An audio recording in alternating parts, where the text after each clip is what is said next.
Hello everyone. Preference list के लिए बहुत सारे स्टूडेंट परेशान है, स्पेशली साइंस स्टूडेंट। उन्हें समझ नहीं आ रहा है कैसे प्रेफरेंसेस अपनी रखनी है। सो डोंट वरी, आज की इस वीडियो में कंप्लीट आपको बताऊंगी बीएससी कोर्सेज के लिए। इनफैक्ट अगर आप कॉमर्स के कोर्सेज भी टारगेट करना चाहते हो, साइंस स्टूडेंट के पास एक ये बेनिफिट है कि आप कॉमर्स के कोर्सेज भी कर सकते हो, आप बीए के कोर्सेज के लिए भी एलिजिबल हो। तो यस, साइंस ली है तो ये बेनिफिट आपके पास रहता है कि आप सारे कोर्सेज कर सकते हो। तो जिनके भी स्कोर कम है, जिनके स्कोर 200, 300 या फिर 450 के नीचे है, I highly suggest you to put BA के कोर्सेज सो दैट आपको एलोकेशन मिल जाए एंड देन अपग्रेड करके अपना कोर्स मिल जाए। ठीक है, अब भरनी कैसे है प्रेफरेंस शीट, देखो मैं आपको प्रॉपर गाइड करूंगी। मैंने खुद ने दिल्ली यूनिवर्सिटी के टॉप कॉलेज से, मिरांडा हाउस कॉलेज से अपना परस्यू किया है BSc degree, and I will tell you everything, so don't worry about that. अब बीएससी कोर्सेज जो डीयू में ऑफर होते हैं, देखो चैट जीपीटी से पूछोगे ना तो वो गलत गलत इन्फॉर्मेशन दे देता है। तो आपको चैट जीपीटी, एआई वगैरह यूज नहीं करना है इन सभी के लिए, क्योंकि वहां पे प्रेफरेंस शीट बनवाओगे, कॉलेजेस रैंक करवाओगे तो वो गलत ही देते हैं। पहले तो आपके पास कोर्सेज क्या अवेलेबल है, जो पीसीबी कोर्सेज है वो ये सारे कोर्सेज आप परस्यू कर सकते हो। ये आपके प्योर साइंसेस के कोर्सेज हैं एंड ये आपके अप्लाइड के कोर्सेज हैं। तो ऑनर्स प्रोग्राम दोनों कोर्सेज यहाँ पे हैं। इसके अलावा मैथ्स कोर्सेज पीसीएम वालों के पास बीएससी के लिए ये वाले ऑप्शंस हैं। अगर आपका स्कोर कम है, अगर आपका पीसीएम लेके 200, 300 है, तो भी आपको कॉलेज मिल जाता है। यस, आपको फिजिकल साइंसेस विद केमिस्ट्री मिल जाएगा, आपको इलेक्ट्रॉनिक्स मिल जाएगा, आपको इलेक्ट्रॉनिक्स ऑनर्स मिल जाएगा। तो इन सभी कोर्सेज की ना कट ऑफ बहुत कम जाती है। सो अब देखो प्रेफरेंस शीट आपको कैसे बनानी है। आपको ना कॉलेजेस एंड कोर्सेज को रैंक करना है, इंटरमिक्सिंग करनी है। आपको ऐसा नहीं करना है कि आपने केमिस्ट्री रखा तो केमिस्ट्री ऑनर्स आपने पूरा टॉप कॉलेज से लेके ऑफ कैंपस तक रख दिया। No, you will intermix it. के बाद अपना कोर्स भी चेंज करो। पहले तो प्रायोरिटी बना लो, कम से कम आप 5 से 6 कोर्स टारगेट करो। अगर आपका स्कोर कम है तो, अगर ज्यादा है तो ठीक है, आपको मिल जाता है। तो आप प्रायोरिटी बनाओ कि फर्स्ट प्रायोरिटी से मेरा लाइफ साइंसेस था, ठीक है, तो आपका जोलॉजी ऑनर्स है या जो भी है। सेकंड प्रायोरिटी मेरी जोलॉजी है। तो ऐसे करके इन सभी कोर्सेज को आप प्रायोरिटाइज कर लोगे, कोर्स 1, कोर्स 2, कोर्स 3, कोर्स 4, जितने भी हैं, कि आपका प्रायोरिटी क्या है, किस ऑर्डर में आप करना चाहते हो।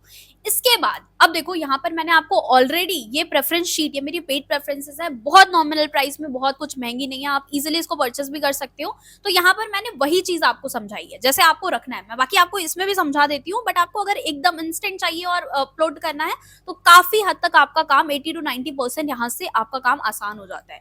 अब इसमें देखो मैंने क्या कर रखा है, आपके जो मेरी जो पेड प्रेफरेंसेस है, इसमें मैंने लाइफ साइंसेस का कोर्स 1 है, लाइफ साइंसेस प्रायोरिटी अलग है, जोलॉजी प्रायोरिटी अलग है, सारे ऐसे प्रायोरिटी वाइज मैंने अलग अलग बना रखे हैं। तो आपको क्या करना है कि पहला कोर्स लाइफ साइंसेस, सेकंड इसका जोलॉजी है, थर्ड इसका बॉटनी है। तो पहले जो लाइफ साइंसेस के टॉप कॉलेजेस है, टॉप नॉर्थ कैंपसेस, उसके 5 कॉलेजेस सबसे ऊपर रखने हैं। अब इन्हीं 5 कॉलेजेस का नेक्स्ट कोर्स, अगर किसी का बॉटनी है तो वो बॉटनी के टॉप 5 रख लेगा, अगर किसी का जोलॉजी प्रायोरिटी है तो वो ये वाला बंच टॉप 5 कॉलेजेस का ऊपर कर देगा।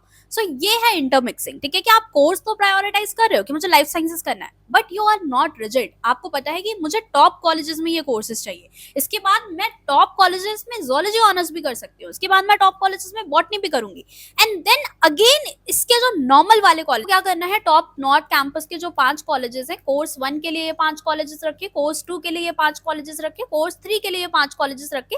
फिर उसके बाद आपने रखा साउथ कैंपस के कॉलेजेस, साउथ कैंपस के 3-4 कॉलेजेस हैं, उसके लिए पहले कोर्स 1 में जो आपका फर्स्ट प्रायोरिटी है उसका नेक्स्ट अच्छा वाला कॉलेज रखा, फिर कोर्स 2 के लिए ये सारे कॉलेजेस रखे, कोर्स 3 के लिए आपने सारे कॉलेजेस रखे। ऐसे करके आपको अपनी प्रायोरिटी डिसाइड करनी है, और हमेशा नॉर्थ कैंपस को प्रायोरिटाइज करना है, बिकॉज ये नहीं सोचना कि मेरा तो स्कोर कम है, मुझे फर्स्ट में ही ऑफ कैंपस मिल जाएगा, और अगर मैं इसकी 100 प्रेफरेंस ऑफ कैंपस रखता हूँ तो मुझे बहुत डिले मिलेगा। तो ऐसा नहीं होता है कि फर्स्ट कम फर्स्ट सर्विस, ऐसा नहीं है। आपको हमेशा ही आइडियल प्रेफरेंसेस बनानी है, टॉप कॉलेजेस को ऊपर रखना है। जिसने पहला ऑफ रख दिया ना और जिसने लास्ट में ऑफ रखा है, सेम ही कॉलेज अलॉट होगा, दोनों को फर्स्ट राउंड में सेम कॉलेज मिलेगा, बट इसके पास अपग्रेड राउंड के लिए ऑप्शन नहीं है, बट इसके पास अपग्रेड होके अच्छे कॉलेजेस में जाने का ऑप्शन है। लास्ट राउंड तक आते आते बहुत सीट वेकेंट होती है, बच्चे छोड़ रहे होते हैं, पेरेंट्स अलाउ नहीं करते बहुत के, तो वहां से वेकेंट सीट जैसे जैसे होती जाती है वैसे ही ऊपर मूव करता जाता है आपका प्रेफरेंस। तो ये सारी प्रेफरेंसेस आप परचेस कर सकते हो, नीचे आपका काम बहुत इजी हो जाएगा, आपको कुछ नहीं सोचना है, जस्ट आपको यही प्रेफरेंसेस रखनी है। तो सारी प्रायोरिटी वाइज पीसीबी कोर्सेज के लिए, बीए के सारे अलग अलग courses, BA geography, pol science, history, journalism, commerce के लिए विद मैथ्स, विदाउट मैथ्स अलग अलग प्रेफरेंसेस हैं। तो आपको इंटरमिक्सिंग ध्यान से करनी है। एसआरसीसी का बीकॉम ऑनर्स तो रखना ही है, बट क्योंकि केएमसी भी प्रोग्राम के लिए अच्छा है तो आपको केएमसी रामजस ये सारे कोर्सेज भी रखने हैं। सेम सिमिलरली आपका मैथ्स कोर्सेज के लिए भी। ऑल्सो कॉमर्स के लिए कुछ अच्छे बीए प्रोग्राम के कोर्सेज भी ऐड हुए हैं, तो कॉमर्स एंड ह्यूमैनिटीज वाले ये भी जरूर ऐड कर लेना अपने प्रेफरेंस में। तो नीचे आपको ये मिल जाएगा, जाओगे पेमेंट करोगे, डायरेक्टली आपको लिंक मिल जाएगा वो सारी शीट का। इश्यू आता है तो पेमेंट रिसिप्ट पे कॉन्टैक्ट होगा, आप उससे कॉन्टैक्ट करोगे तो वो पर्सनली आपको सेंड कर दिया जाएगा। 1 to 1 आप पर्सनली भी मेरे से ले सकते हो गाइडेंस प्रेफरेंस शीट पे, तो उसका लिंक भी मैंने नीचे दिया हुआ है। अब इसमें अगर आपको कोई इश्यू आता है, जैसे बहुत सारे स्टूडेंट का माइक्रोबायोलॉजी है, तो आप इसको ऊपर भी कर सकते हो। बाकी आपको सारे कोर्सेज एंड प्रायोरिटी आइडिया लग जाएगा इस प्रेफरेंस शीट से। 100% एक्यूरेट प्रेफरेंस शीट ये वाली डाल सकते हो। सो या that's all about this video, link in the description. Thank you for watching. कोई भी डाउट है तो नीचे कमेंट में जरूर पूछ लेना। बाय।